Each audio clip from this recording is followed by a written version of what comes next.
تو گفتگو چل رہی تھی حوض کی صفت کے بارے میں،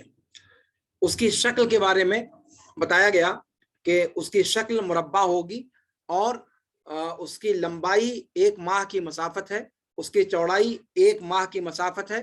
اور اس کے زاویے جو چاروں ہیں وہ ایک دوسرے کے برابر ہیں۔ یہ اس کی شکل کا معاملہ ہے۔ اس کی جگہ کے تعلق سے کہ وہ واقع کہاں ہوگا، حوض کہاں پر ہوگا، کہتے ہیں اس کے بارے میں یہ متحقق ہے کہ وہ اس زمین پر ہوگا جو زمین اس زمین کے بدلے میں اللہ رب العالمین بنائے گا۔ قرآن کریم میں جس کو ذکر کیا گیا ہے غالباً سورہ رعد کے اندر، یوم تبدل الارض غیر الارض والسماوات وبرزوا للہ الواحد القہار، یوم تبدل الارض غیر الارض والسماوات۔ تو یہ جو تبدیل شدہ ارض ہوگا، جو تبدیل شدہ جو زمین ہوگی، اس زمین پر یہ حوض واقع ہوگا۔ یہ چیز جو ہے اس میں کوئی اختلاف کی بات نہیں ہے۔ تو اس کا مکان کہاں ہوگا، اس کا موقع یا اس کی جگہ کہاں پر ہوگی؟ وہ زمین جو اللہ رب العالمین اس زمین کے بدلے میں دوسری زمین بنائے گا، جس کا ذکر قرآن نے کیا ہے کہ یوم تبدل الارض غیر الارض والسماوات۔ تو وہ والی زمین، وہ والا ارض جو ہے، وہیں پر یہ حوض واقع ہوگا۔ اب اس کے بعد آئیے تیسری چیز جس کا ذکر کیا گیا، من حیث آنیتی، اس کے برتنوں کے بارے میں۔ حوض کے برتن کیسے، شکل کا معاملہ ہو گیا، مکان کا معاملہ ہو گیا، اس کے برتن کیسے ہوں گے؟ تو کہتے ہیں کہ اس کے برتنوں کے تعلق سے اللہ کے رسول صلی اللہ علیہ وسلم سے جو صفات وارد ہیں وہ اس طریقے سے ہیں کہ آپ صلی اللہ علیہ وسلم نے فرمایا، عبداللہ بن عمر رضی اللہ تعالیٰ عبداللہ بن عمرو بن عاص رضی اللہ تعالیٰ عنہما کی روایت میں کہ آنیتہ کنجوم السماء، اس کے برتنوں کی تعداد آسمان کے ستاروں کی مانند ہوگی۔ اس کے برتنوں کی تعداد آسمان کے ستاروں کی مانند ہوگی۔ ایک دوسری روایت میں آپ نے فرمایا جس میں کیزان کا لفظ آیا ہے، کیزان کا وصف آیا ہوا ہے، یعنی وہ پیالے جن سے، یا وہ جام جس میں بھر بھر کے لوگ حوض کوثر یا حوض سے پانی پئیں گے، وہ اس کے کیا ہیں، آسمان کے ستاروں کے مانند ہوں گے۔ وہ آسمان کے ستاروں کے مانند ہونے، اس تشبیہ سے کیا سمجھا جا سکتا ہے؟ محققین علماء اور شارحین کہتے ہیں کہ اس سے 2 چیزیں سمجھ میں آتی ہیں۔ اس کے برتنوں کی تعداد کی کثرت، جیسے آسمان کے ستاروں کی تعداد کا معاملہ ہے، آسمان کے ستاروں کی تعداد بے شمار ہے، جو حد اور عد میں نہیں آ سکتے۔ اسی اعتبار سے وہاں جو برتن موجود ہوں گے، ان برتنوں کی تعداد کا کوئی شمار و قطار نہیں ہے۔ یعنی جس طرح آسمان کے ستارے بے شمار ہیں، ویسے ہی اس حوض سے پانی پینے کے لیے جو برتن استعمال کیے جائیں گے، جو پیالے استعمال کیے جائیں گے، جو کیزان استعمال کیے جائیں گے، ان کی تعداد بے شمار ہے۔ تو گویا اس تشبیہ سے سب سے پہلی چیز کثرت سمجھ میں آئی، عدد کی کثرت۔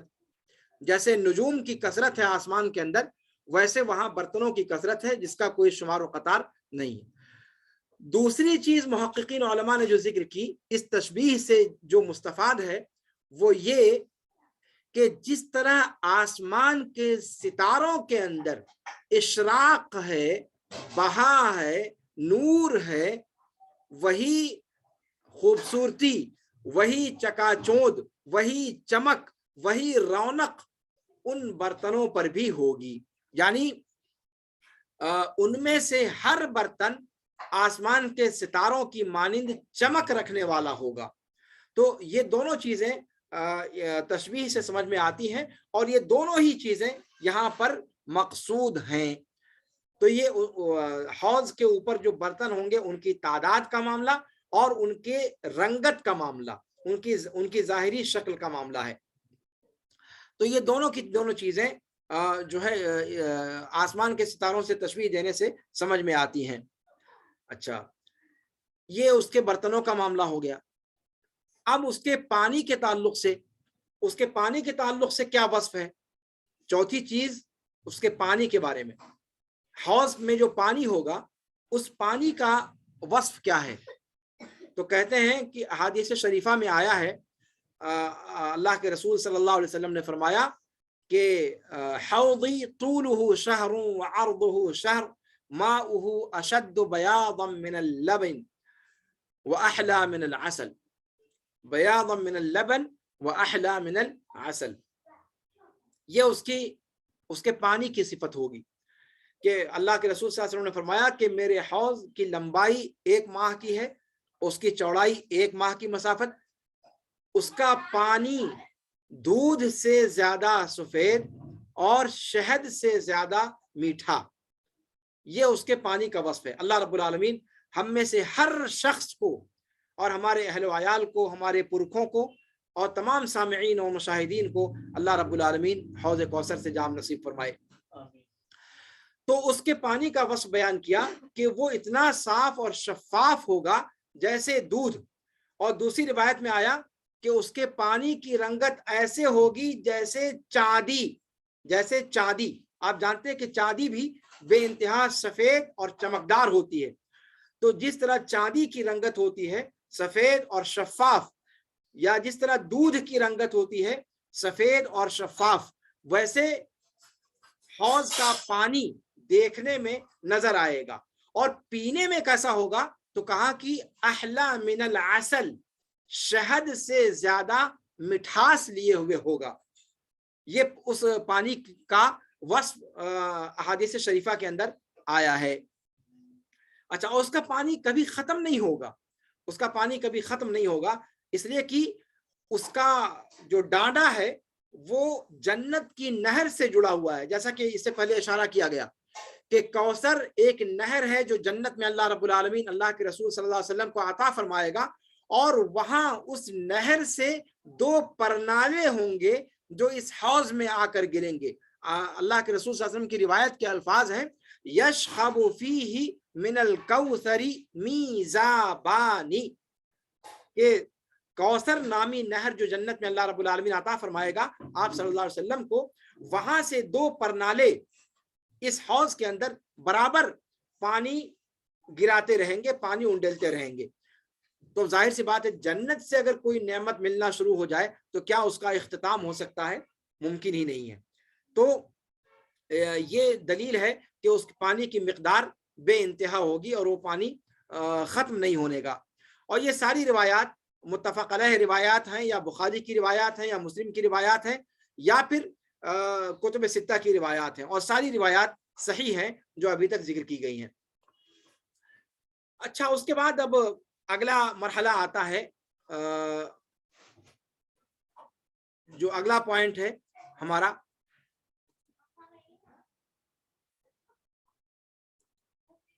کہ صفت الحوض کے بارے میں بات ہو گئی۔ اب اس کے بعد یہ کہ حوض یہ ہوگا کہاں پر؟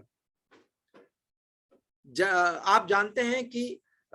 مرنے کے بعد سے لے کر کے اور جنت اور جہنم کے اندر داخل ہونے تک کئی مراحل ہوں گے جن سے گزرنا پڑتا ہے۔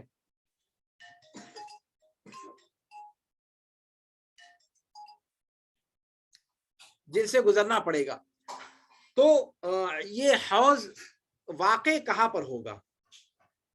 پل صراط کا معاملہ آئے گا، پھر اس کے بعد میزان کا معاملہ بھی رہے گا جس پر اعمال تولے جائیں گے، پھر اس کے علاوہ ایک مرحلہ وہاں پر ہوگا جس میں اعمال نامے دیے جائیں گے، جیسا کہ قرآن کریم نے ذکر کیا ہے، کسی کو دائیں ہاتھ میں اعمال نامہ ملے گا، کسی کو بائیں ہاتھ میں اعمال نامہ ملے گا، اور پھر وہ نتائج صحائف کے تطایر کا معاملہ ہوگا۔ تو یہ سارے کے سارے جو مراحل آنے والے ہیں ان میں حوض کا موقع کیا ہے؟ حوض کس وقت وہاں سے لوگ وہاں پہنچیں گے؟ لوگ کیا پل صراط سے گزرنے کے بعد آیا پل صراط سے گزرنے سے پہلے،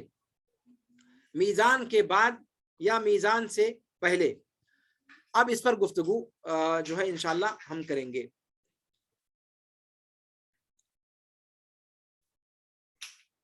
اس سلسلے میں علماء کے دو اقوال ہیں۔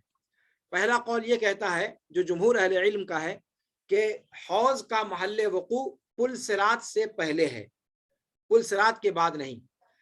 اور ان کی دلیل کیا ہے کہ وہ روایات، وہ احادیث صحیحہ جن کے اندر حوض کا وصف ذکر کیا گیا ہے،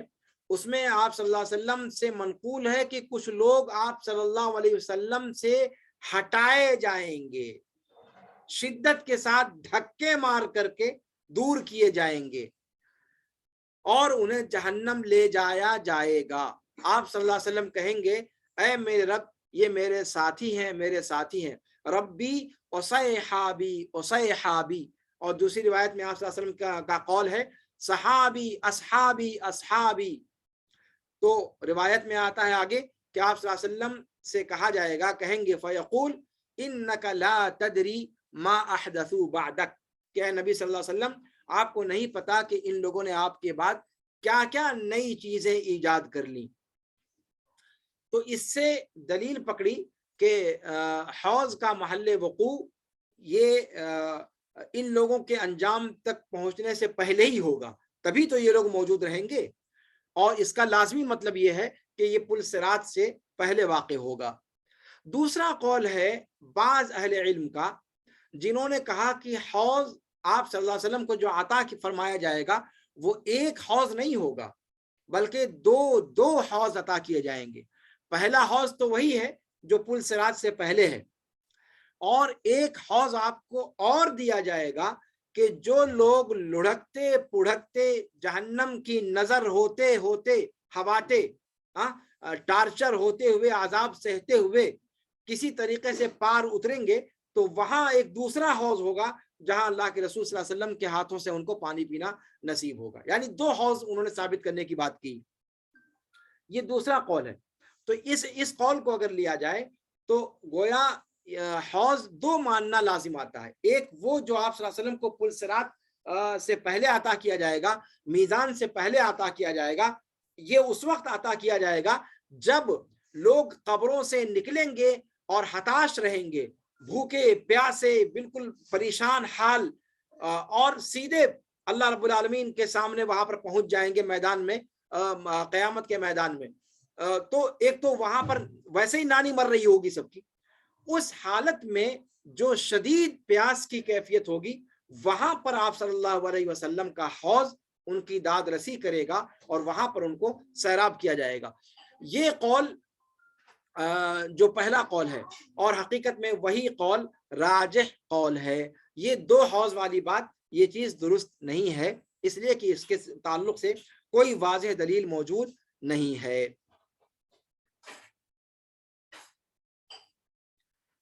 اب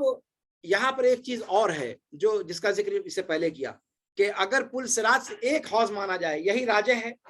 اچھا، اور جب ایک حوض ہے تو کوئی اس میں اختلاف نہیں کہ وہ پل صراط سے پہلے ہے۔ اچھا، اس کے بعد پل صراط سے پہلے ہونا اگر سمجھ میں آتا ہے تو ٹھیک ہے، لیکن کیا میزان سے بھی پہلے ہوگا؟ میزان جو اللہ رب العالمین نصب فرمائے گا بندوں کے اعمال کو تولنے کے لیے، جس کا ذکر سورہ رحمان کے اندر آیا ہے اور دوسری سورتوں کے اندر آیا ہے، جہاں انسان کے اعمال کا وزن کیا جائے گا، تو یہ میزان کا جو معاملہ ہے، وزن ہونے کا جو معاملہ ہے، کیا اس میزان سے پہلے حوض واقع ہوگا یا میزان کے بعد؟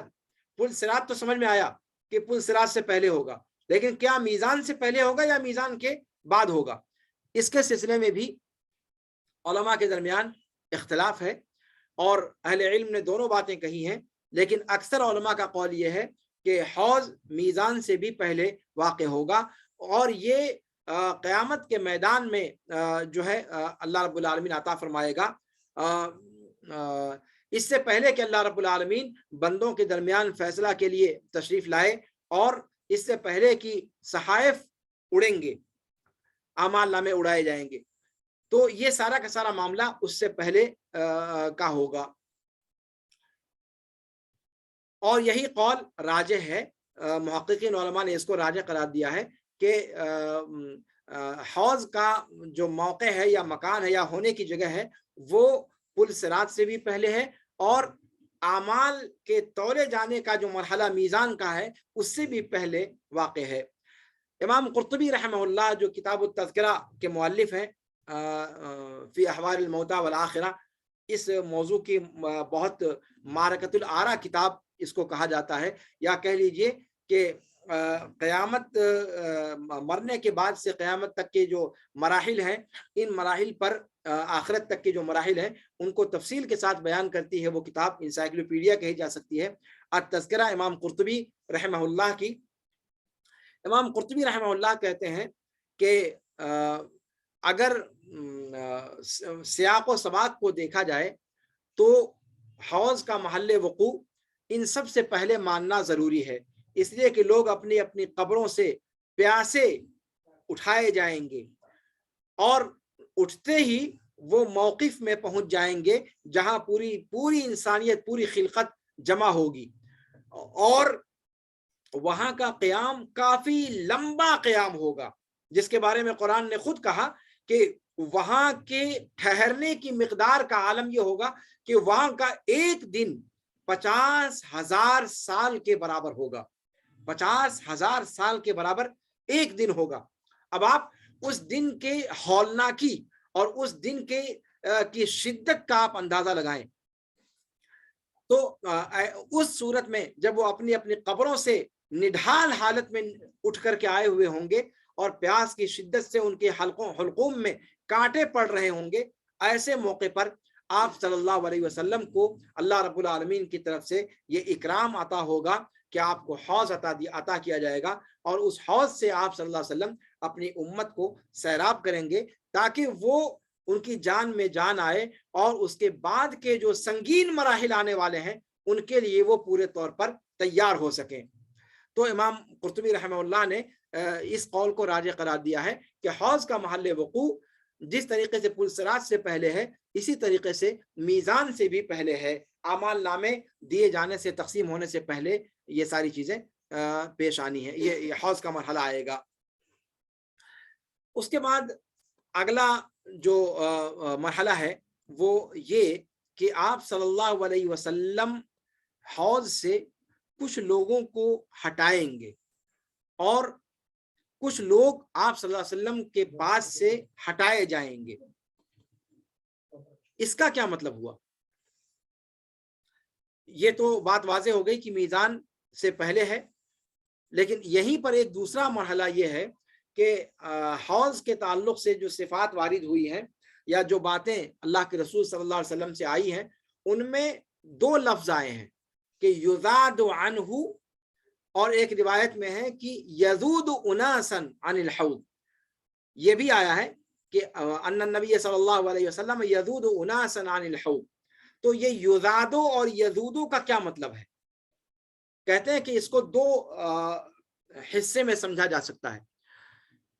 کہ یزاد عنہ یہ زود خاص ہے اور یزود اناسن یہ زود عام ہے، یعنی بہت بڑی تعداد ان لوگوں کی ہوگی جن کو آپ صلی اللہ علیہ وسلم خود حوض سے دور کریں گے، اور کچھ تعداد ایسی بھی ہوگی جو آپ صلی اللہ علیہ وسلم کے نہ چاہتے ہوئے بھی ہٹائے جائیں گے اور دھکے مار مار کر حوض سے دور کیے جائیں گے، آپ صلی اللہ علیہ وسلم تک پہنچنے نہیں دیا جائے گا۔ اچھا، اور یہ دونوں الگ الگ چیزیں ہیں اور الگ الگ لوگ اس سے مراد ہیں، دونوں سے مراد ایک لوگ نہیں ہیں۔ کہتے ہیں کہ وہ لوگ جن کو آپ صلی اللہ علیہ وسلم خود اپنے حوض سے دور کریں گے، یہ بہت عجیب لگتا ہے سننے میں کہ آپ صلی اللہ علیہ وسلم کا وصف قرآن نے بیان کیا کہ آپ رؤوف ہیں، رحیم ہیں، اور قیامت کی اس ہولناکی کے ماحول میں آپ صلی اللہ علیہ وسلم بخیلی کا نعوذ باللہ کیا مظاہرہ کرتے ہوئے کچھ لوگوں کو دور کریں گے اپنے حوض سے؟ حاشا وکلا، مقصود یہ نہیں ہے۔ اگر اس کی تفصیل معلوم ہو جائے تو آپ کو اندازہ ہوگا کہ یہ آپ صلی اللہ علیہ وسلم نے حقیقت میں وہ کام کیا ہے، یا یہ وہ کام آپ صلی اللہ علیہ وسلم کا ہوگا جو آپ صلی اللہ علیہ وسلم کے علو مقام کو، آپ صلی اللہ علیہ وسلم کی عظمت کو ظاہر کرتا ہے۔ وہ کیسے؟ سب سے پہلی بات تو یہ سمجھ لینی چاہیے کہ آپ صلی اللہ علیہ وسلم حوض سے دو طرح کے لوگ بھگائے جائیں گے، ایک وہ جو فرشتے بھگائیں گے، اور کچھ دوسرے وہ بڑی تعداد ان لوگوں کی ہوگی جن کو آپ صلی اللہ علیہ وسلم خود بھگائیں گے۔ تو جن کو آپ بھگائیں گے اس کے بارے میں الفاظ آئے ہیں یزود، اور جو فرشتے آپ صلی اللہ علیہ وسلم سے دور رکھنے کی کوشش کریں گے اور دھکے مار کر کے ان کو الگ کریں گے، ان کے بارے میں تعبیر آئی ہے یزادو۔ تو یزودو اور یزادو یہ ذہن میں رکھیں، یہ بہت اہم چیز ہے، اس لیے کہ اس کو سمجھنا بہت ضروری ہے۔ اگر ہم یہ کہتے ہیں کہ آپ صلی اللہ علیہ وسلم، زود عام یہ ہے کہ آپ صلی اللہ علیہ وسلم اپنے حوض سے لوگوں کو دور کریں گے، تو کیا اس سے یہ سمجھ میں آتا ہے کہ آپ صلی اللہ علیہ وسلم سخت دل ہیں یا نعوذ باللہ بخیل ہیں؟ حاشا وکلا۔ کہتے ہیں کہ آپ صلی اللہ علیہ وسلم کے اس عمل میں اپنے حوض سے لوگوں کی بڑی تعداد کو دور رکھنے کے پیچھے دو فائدے ہیں۔ سب سے پہلی بات تو یہ سمجھ لینا چاہیے کہ یہ وہ لوگ ہوں گے جو امت محمدیہ کے نہیں ہیں، یہ وہ لوگ ہوں گے، اور امت محمدیہ آپ جانتے ہیں کہ ان کی تعداد سارے کے سارے انبیاء کرام اور رسول ان کی امتوں کی تعداد کے مقابلے میں بہت زیادہ تعداد نہیں ہوگی، تو اس اعتبار سے بڑی تعداد ان لوگوں کی ہوگی جن کو آپ صلی اللہ علیہ وسلم اپنے یہاں سے دور ہٹائیں گے۔ لیکن کیا دیگر انبیاء کرام کو ماننے والے، دیگر رسولوں کو ماننے والے لوگوں کو ہٹانا، یہ کیا آپ صلی اللہ علیہ وسلم کی طرف سے زیادتی شمار کی جائے گی؟ کہتے ہیں کہ نہیں۔ اس کے دو فائدے ہیں۔ سب سے پہلی بات کیا کہ اس سے پہلے یہ بات گزر چکی ہے کہ اللہ رب العالمین ہر نبی کو حوض عطا فرمائے گا، تو آپ صلی اللہ علیہ وسلم جو دوسرے نبی کی امتیوں کو ہٹائیں گے اپنے حوض سے، وہ اس لیے تاکہ وہ اپنے نبی کے حوض پر جائیں، تاکہ وہ لوگ خود جن کی امت ہیں اس نبی کے حوض پر پہنچیں۔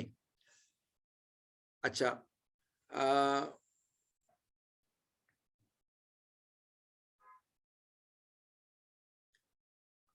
اور وہ کس لیے؟ تاکہ اللہ کے جو انبیاء کرام آئے وہ تمام کے تمام اپنے حوض پر آنے والے لوگوں کی کثرت تعداد کے اعتبار سے وہ اپنے اوپر ایمان لانے والوں کی کثرت تعداد سے ان کو خوشی ہوگی۔ تو جو امتی جس نبی کو ماننے والی جو امت کے لوگ جس نبی کو ماننے والے ہیں، جب وہ اپنے نبی کے حوض پر پہنچیں گے تو ان کی صحیح تعداد کا اندازہ ہوگا۔ تو آپ صلی اللہ علیہ وسلم جو اپنے حوض سے دوسری امت کے لوگوں کو ہٹائیں گے، اس کا یہ فائدہ ہوگا کہ ہر نبی کے تابعین اپنے نبی کے ساتھ جا کر کے جڑ جائیں۔ اس لیے کہ آپ صلی اللہ علیہ وسلم نے اس سے پہلے کہا تھا کہ سارے کے سارے انبیاء آپس میں بھائی ہیں،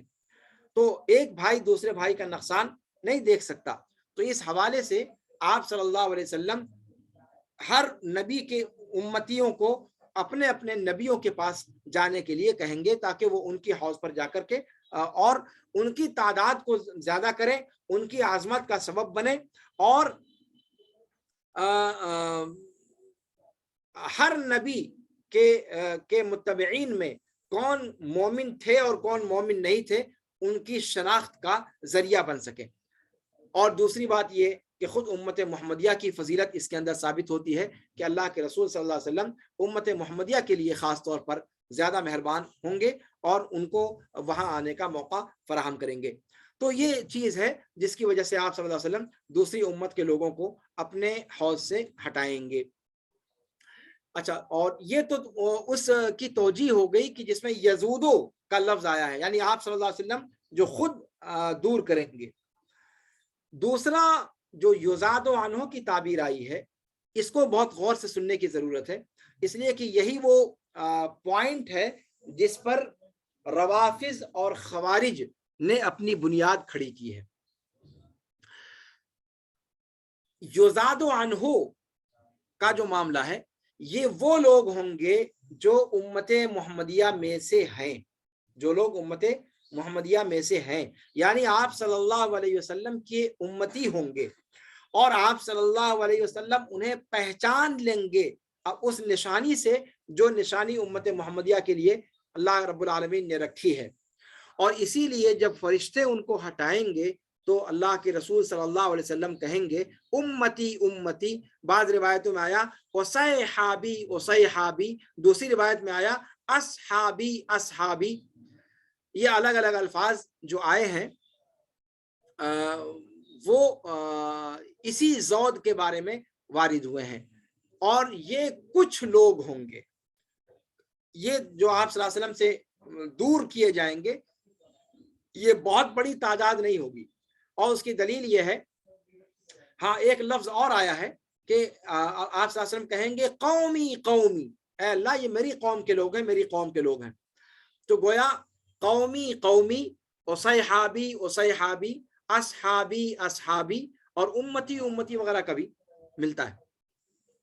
تو یہ سارے کے سارے الفاظ یہ بتلاتے ہیں، ان میں سے کئی الفاظ جو ہیں وہ صراحت کے ساتھ بتلاتے ہیں کہ ان لوگوں کی تعداد بہت بڑی نہیں ہوگی۔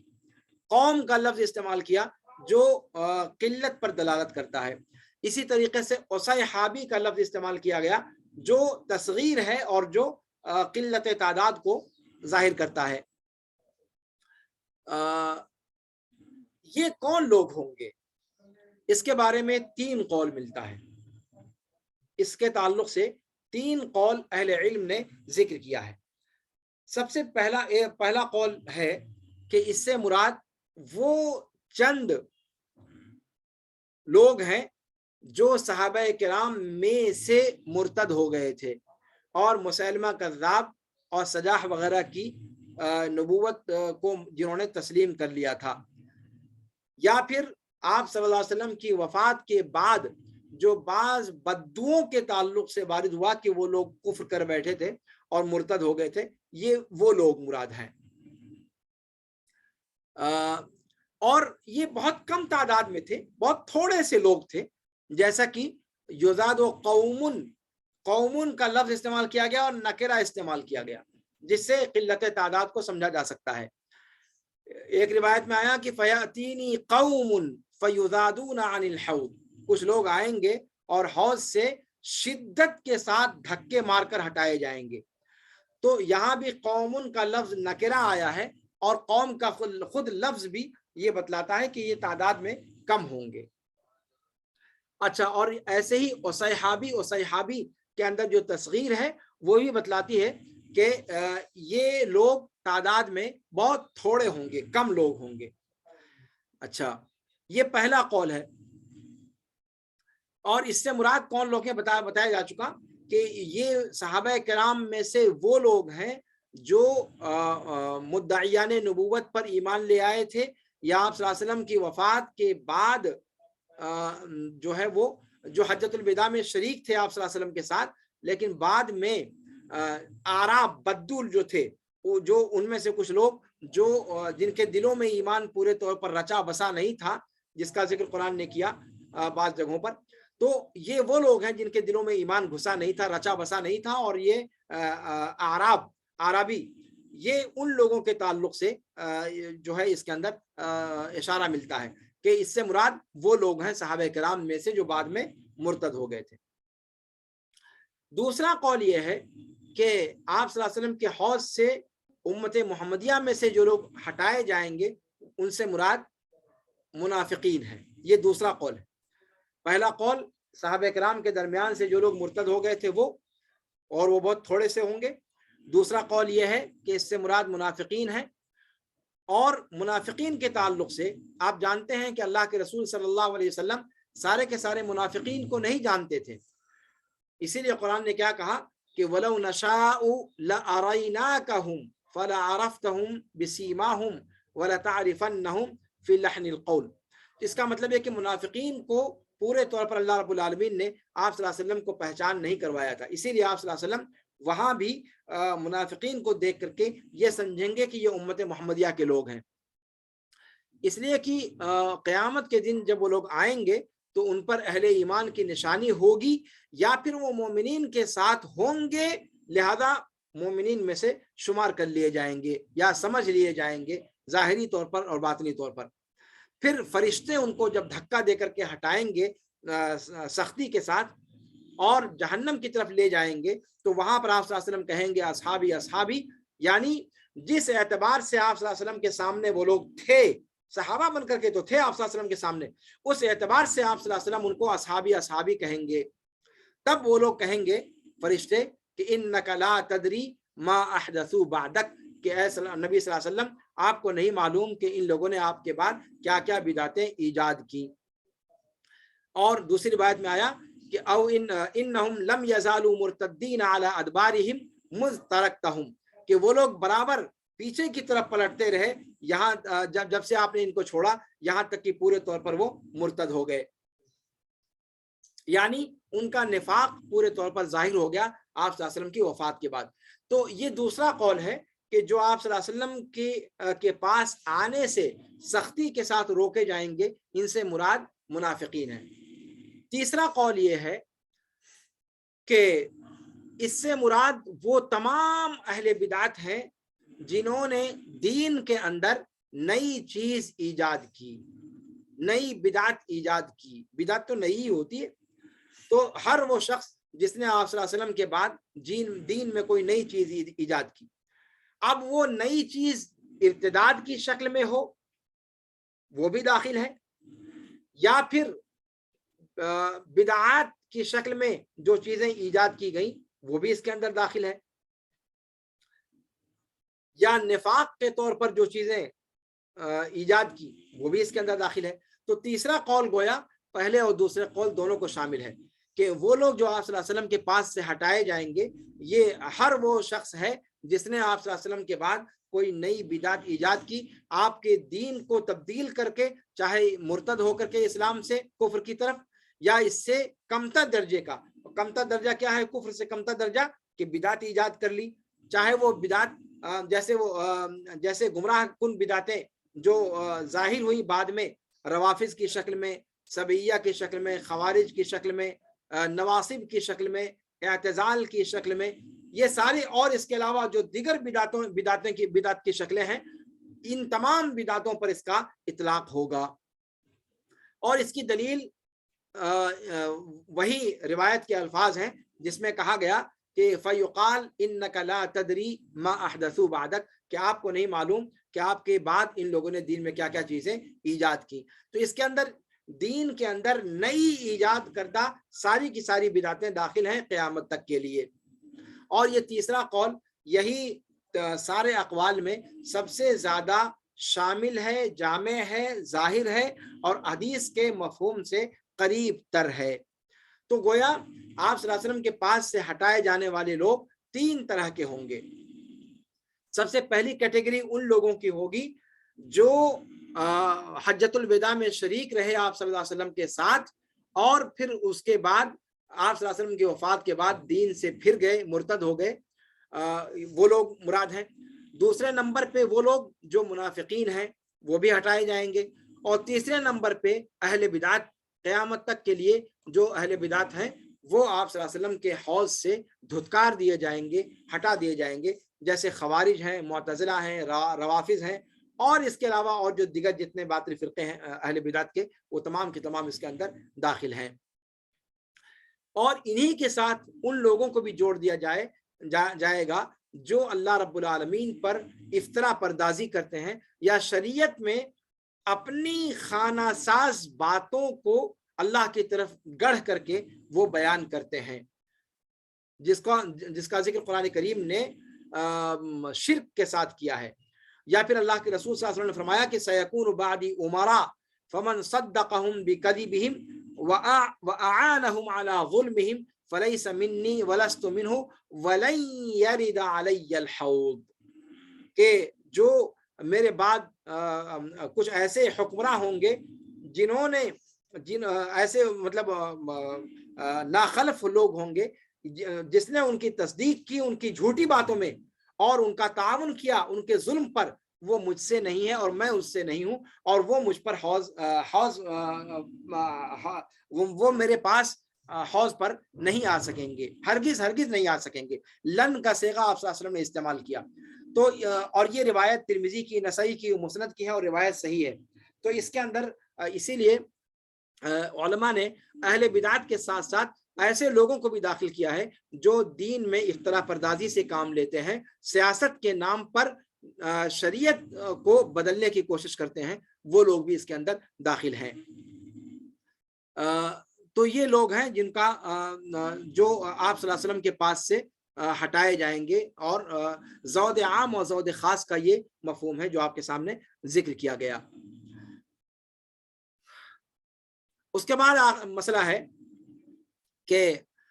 آخری جو شق ہے آج کے درس کی، کہ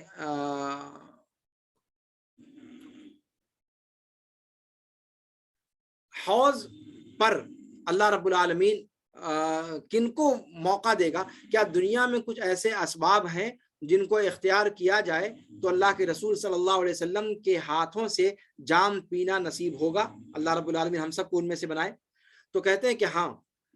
جو روایتیں بھی آپ کے سامنے پیش کی گئیں وہیں سے ان اسباب کا پتہ آسانی کے ساتھ لگایا جا سکتا ہے کہ کس طرح کے لوگ آپ صلی اللہ علیہ وسلم کے پاس حوض پر پہنچیں گے، اور کن اسباب کو اختیار کر کے ہم اگر ان کو اختیار کر لیں تو ہمیں حوض سے دھتکارا نہیں جائے گا۔ تو ان میں سب سے پہلی چیز یہ ہے کہ دین میں کسی بھی قسم کی بدعت نہ ایجاد کریں، بلکہ دین کو خالص اس شکل میں تسلیم کریں جس شکل میں اللہ کے رسول صلی اللہ علیہ وسلم کے سامنے صحابہ کرام رضوان اللہ علیہ مجمعین نے دین کو پرکھا، جانچا، آزمایا، اس پہ عمل کیا، اس کو برتا۔ اس کی شکل میں سرے منہ کسی قسم کی تبدیلی کو انگیز نہ کریں۔ سب سے پہلی چیز، اگر حوض پر آپ صلی اللہ علیہ وسلم کے ہاتھوں سے جام پینے کا شوق ہے اور ہم اس کا ارمان رکھتے ہیں، اور کون اہل ایمان ہوگا جس کو یہ خواہش نہیں ہوگی، تو اس کے لیے سب سے پہلا سبب یہ ہے کہ دین کو اس کی خالص چوکھی شکل میں باقی رکھا جائے، اس کی خالص ترین شکل میں باقی رکھا جائے، اور خالص ترین شکل وہ ہے جس پر آپ صلی اللہ علیہ وسلم نے اپنے صحابہ کرام رضوان اللہ علیہ مجمعین کو چھوڑا۔ اور ظاہر سی بات ہے کہ اس آپ صلی اللہ علیہ وسلم کی موجودگی میں نہ مرجیہ کی بدعت موجود تھی، نہ خوارج کی بدعت موجود تھی، نہ معتزلہ کی بدعت موجود تھی، نہ کلابیہ کی بدعت موجود تھی، نہ روافظ کی بدعت موجود تھی، نہ سبیہ کی بدعت موجود تھی، اور نہ ہی دیگر باطل فرقوں کا کوئی وجود آپ صلی اللہ علیہ وسلم کے زمانے میں تھا۔ لہذا یہ تمام کے تمام فرقے جو برساتی میڈکوں کی طرح سے رونما ہوئے بعد میں، ان تمام فرقوں کے عقائد سے اپنے آپ کو دور رکھا جائے اور خالص اس عقیدے پر اپنی بنا کھڑی کی جائے جس عقیدے پر اللہ کے رسول صلی اللہ علیہ وسلم نے اپنے صحابہ کرام کو چھوڑا۔ یہ بہت بنیادی چیز ہے جس کا اور بنیادی سبب ہے اگر ہم چاہتے ہیں کہ قیامت کے دن آپ صلی اللہ علیہ وسلم کے ہاتھوں سے جام نصیب ہو۔ ایسے لوگوں کو جو اس طرح کی بدعتوں سے بچے رہیں گے، اللہ رب العالمین فضائے اکبر سے جو ہے محفوظ رکھے گا، اور آپ صلی اللہ علیہ وسلم کے ہاتھوں سے وہ جام نصیب کرے گا جس کے بعد پھر کبھی قیامت میں پھر انسان پیاسا نہیں ہوگا۔ اسی طریقے سے جو دوسرے اسباب ذکر کیے گئے کہ انسان اپنا سینہ کینہ اور کپٹ سے پاک رکھے، اس مقدس جیل کے بارے میں، صحابہ کرام رضوان اللہ علیہ مجمعین کے بارے میں جن سے ہم تک دین پہنچا، جو حوض کی روایتیں بیان کرنے والے ہیں، خود اگر وہی نہیں باقی بچیں گے حوض پر آنے والے تو پھر کون بچے گا؟ اس لیے ان کے بارے میں کسی قسم کا غلط عقیدہ نہ رکھا جائے اور ان کے بارے میں کینہ اور کپٹ سے سینہ کو پاک رکھا جائے۔ اسی طریقے سے اللہ کے دین میں اختلاف پردازی